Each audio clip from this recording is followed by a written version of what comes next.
Hey guys, what's going on? Okay, here we are, done. This site is complete. It's a big site. Some big stuff here too. Can't see down there, but there's some big spruce. I'll take you for a little walk. Take you for a little walk around here. So once we're done here, I send a crew through with some saws. They clean up this stuff. And they clean up some of the stumps that are left. You know, we're dealing with some 12-14 inch spruce and stuff here, so I'm not going to sit there all day long with the machine when you can easily come through with the saw and cut it up, throw it off to the side. But you can see there's some big stuff along here. The machine ground it up. Obviously takes a little bit of time, but it's a lot quicker than having to cut it and then deal with it by hand. Like, look at the size of that. Huge. There's a bunch of these along here. Sitting in a nice air-conditioned cab on a hot day like this. It's like 30 degrees Celsius. Have no clue whatsoever what that is in Fahrenheit.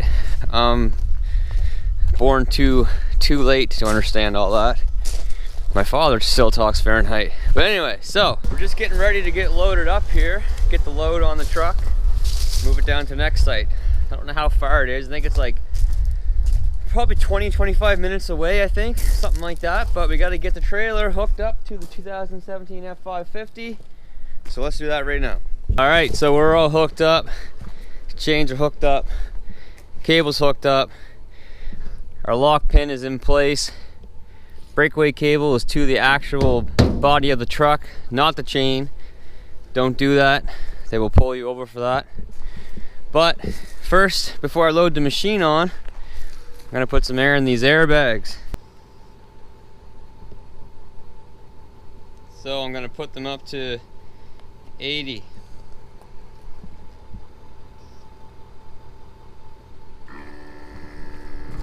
I'll show you. I mounted the compressor and the control module here behind the seat of the truck because I've had issues with my other trucks with the compressor being mounted underneath the truck, because our weather that we get here in, you know, the maritime provinces, you get a lot of condensation, and I've burnt a couple of them out. They tell you to mount them like right underneath here, between sort of underneath the rear door, but it does not last. I moved it up further, closer to the engine, and that did help, but that is the perfect spot. It's not that loud, and how often do you use it anyway? So then it's in there, it's out of the weather, it's gonna last forever. The old bag's getting full. All right, so once that's loaded up with air, I'm gonna load the machine on. I'm gonna do this first, so it's not so much sort of work for the airbags to pump up with all the weight on the back, and then we're gonna hit the road and get out of here. All right guys, she's loaded up on there. I leave my boom up so that I can chain my cross chains down first and get the ramps up, because once I curl my boom in, I can't get the ramp up. But there's a really fast, easy way of chaining these down if you can learn it. And I actually learned this from another guy on YouTube here, Sam from V-Belt and Son. And he said it was really difficult to do and really magic. Like, take a lot of practice, a lot of concentration, but I got it after the first try, so I don't really know what he was talking about. So listen, you just watch. Here's how it's done. Add bing, add boom. And bang, just like that, it's done. And you're ready to go. How easy is that? Sam did it with the ratchet straps, ratchet binders.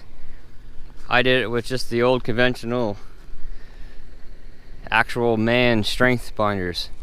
Anyway, we won't go there. But yeah, we're ready to go guys, we're loaded up. I just noticed the excavator is a little bit further back than what it usually is, like between 4 and 6 inches or so. So it's gonna be a little bit more weight on the trailer.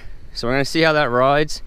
We're not going very far, like I said, but if it is a little bit, you know, jumping around back there, up and down, giving me the Bronco treatment, then obviously I know it has to come further next time, but I'm gonna give this a try. Just see if you put more weight over the axles of the trailer, take more weight off the truck. But let's jump in the truck and let's get out of here. All right, guys, let's get out of here. Looks a lot different than it did when I got here, that's for sure. And I mentioned in the last video about how this truck basically is hooked up to this trailer all the time. The truck has 44,000 kilometers on it, and my trailer status under gooseneck is over 35,000 kilometers, and I didn't set that up right away. I used this for probably 3 months before I set that up. So yeah, the majority of the time this truck is hauling this trailer and hauling this weight, so I'd say she's doing pretty good. But yeah, another one done, another one bites the dust. Move on to the next one and do the exact same thing. The next one though is not going to be as big of a site as this one, but enough jibber jabber. Let's get on the road. Alright guys, so I got you strapped on my chest mount. Yes, we are pulling the load. I'm going to merge onto the highway here, and it's actually a bit of a grade starting out, so try to get up to speed here. 30,000 pounds. Season 2 for the truck. Season 3 for the machine. And you look like that's the advantage of the 488s for sure. It does help it get up to speed a lot quicker. Like, that was a pretty good sized ramp right there. We got up to 80 no problem. This truck is bone stock. I'd definitely be looking at a tuner and a cold air intake at a minimum. We're up to 104 just like that, and I'm gonna set my cruise control. The excavator actually feels good where it's sitting. The truck actually feels a bit lighter, and the trailer still feels secure as well. So I think that's actually a good placement for it. I just noticed something. I have to pull over on this next exit because I just noticed that my toolbox lid is open, and that's where my registration paper is at. Alright, so that crisis was averted. I definitely don't want to be in a different province, even in my own province, but in a different province without my registration papers for my trailer. Considering the weight that I'm hauling, and there's a very good chance that I will get pulled into a scale house. But anyway, yeah, I was saying, yeah, you've seen how fast the truck got up to speed. The 488s do help that for sure. The 444s in the long run may have been better, I'm not sure. Would definitely have been better if you're driving this truck empty, but like you can tell, the majority of the time that's not the case. I'm hooked up to this trailer the majority of the time.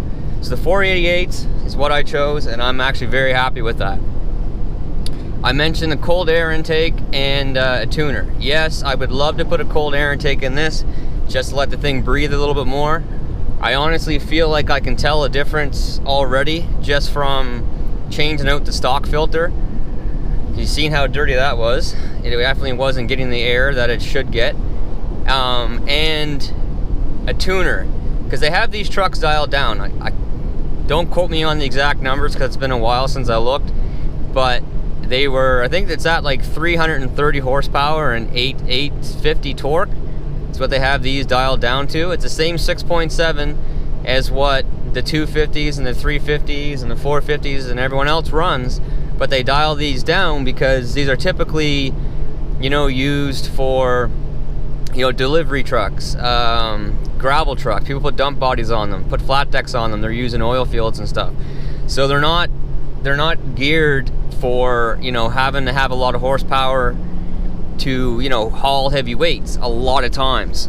So that's why they dial them down, because typically they're used stop and go sort of situations like delivery vehicles and whatnot. So they dial the horsepower down a bit so that it helps the engine, last longer. It's not pushing out so much horsepower all the time.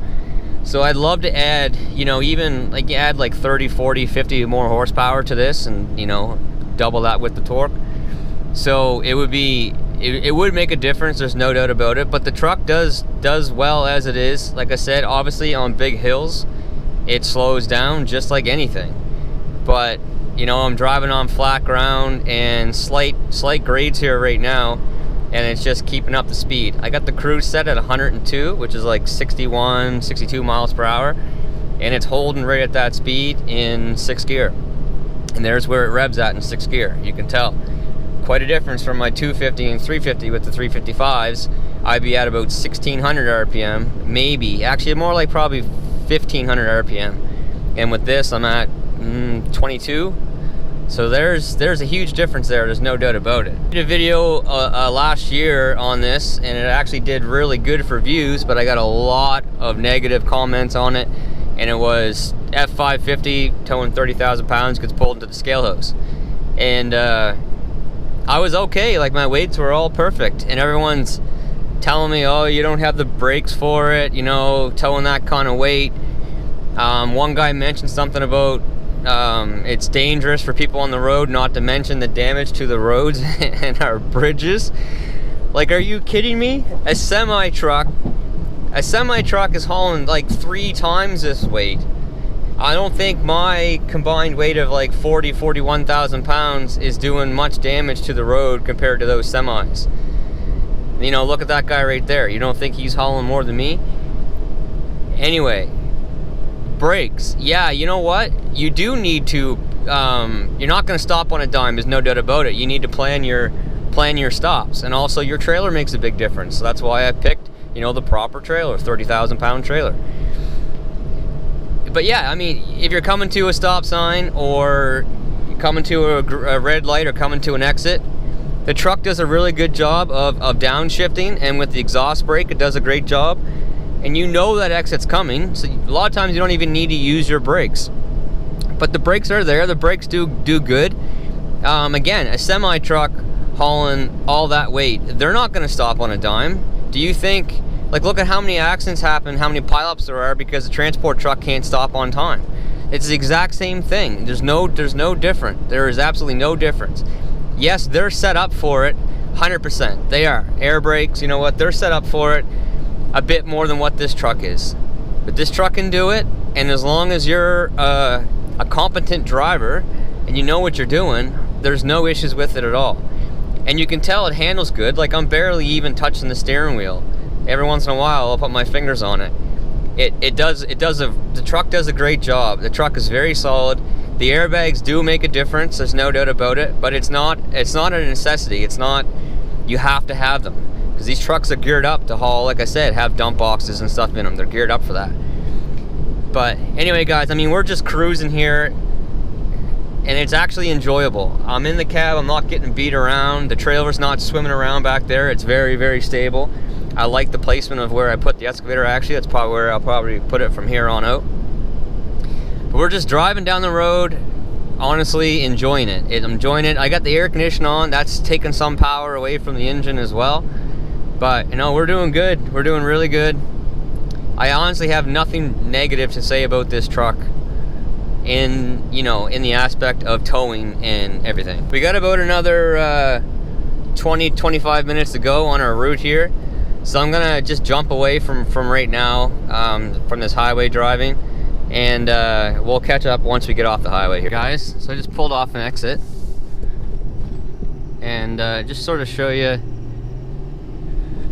how the truck sort of shifts down with the just downshift and the exhaust brake. So I just tapped on brake, slowing itself down, tap the brake again, shift it down,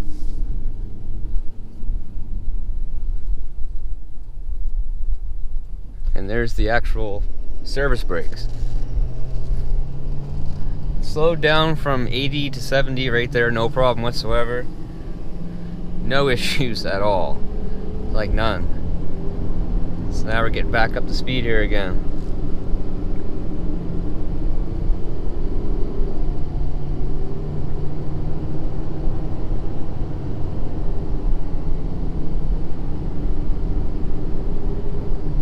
My foot is not to the floor. The truck picks up speed pretty quick. Like I'm letting off the throttle right now because I'm actually doing over the speed limit.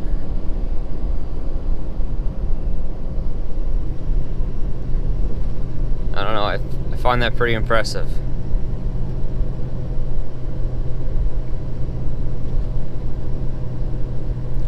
You know, I mentioned videos in the past, like what would the advantage of this be over, you know, say a tandem hauling this load. Tandem could handle it better, absolutely, because they're set up for a lot more weight. But most of my work is doing what I'm doing right now. I'm on the road doing vegetation management from cell tower sites in remote areas. So I don't need a tandem. I'm not hauling gravel. I'm not doing any of that. All I need to do is get the machine from point A to point B. And you know, I'm by myself, and my operator is like always by himself. So this way, with this, you unhook the trailer, and you go to a restaurant, you go to Tim Hortons, you go check into your hotel. It's simple, it's easy. It's not the case when you're in a tandem. It's pretty hard to drive that around, go into restaurants and get food, grocery stores, hotels, things like that. So I always had to have a second guy go with, basically. And then if something happened and that guy had to leave, well, then the operator had to leave because he had no way to get around. So this way, you're independent. You go do your own thing. Unhook the trailer, you just got a big 25-foot pickup truck, basically. So it's so happy that I made the decision to do this. It's worked out perfect for me. So if you're in the same situation, you just need to get your machine around from point A to point B.